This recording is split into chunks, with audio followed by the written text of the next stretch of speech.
Magandang araw mga kananay. Tayo po ay nagbalak na pumunta sa kabukiran upang tayo po ay magdinisya ng ulam. At kahit po maputik ang daraanan, tayo po ay kailangan magtiyaga. Hello mga kananay.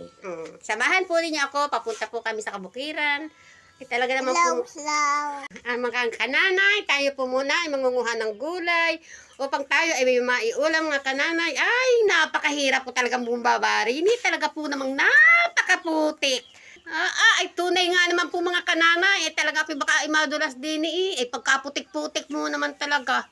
Ay talaga po naman kahirap ng buhay pagka na rin walang ulam at tag-ulan. Ayan mga kananay, simulan po na manguha ng gulay na gabi upang kami po ay may pang-ulam.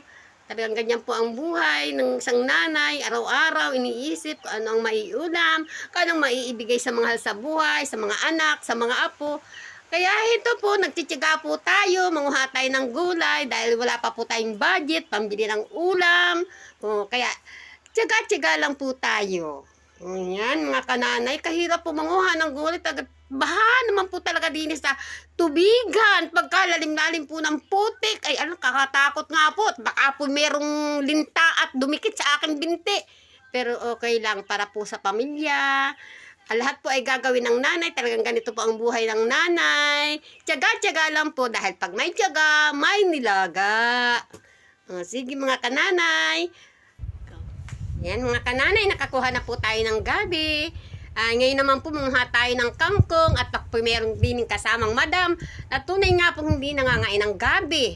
Ay di, siya po ay aking pangunguha ng kangkong at nang mayroon din naman po siyang ulam para mamayang hapunan. O mga kananay, nakapanguha na po na tayo ng gulay. O tating na po itong lulutuin para po tayo may pang-ulam mamayang gabi. O sige na mga kananay. Ang mga kananay, tayo po ay tapos na manguha ng ating magugulay. Tayo naman po ay pauwi na sa aming bahay. Kaya naman kami ay pabalik na. Kaya mga kananay, samahan na po muna uli ninyo kami. Pabalik kami sa aming tahanan.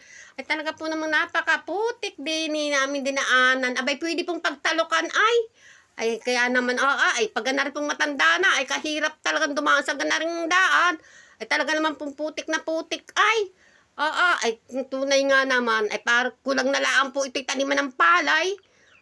Ay ito pong aking kasamahan ay aking naiwan. Ay mabuti nga po ako'y nakakalakad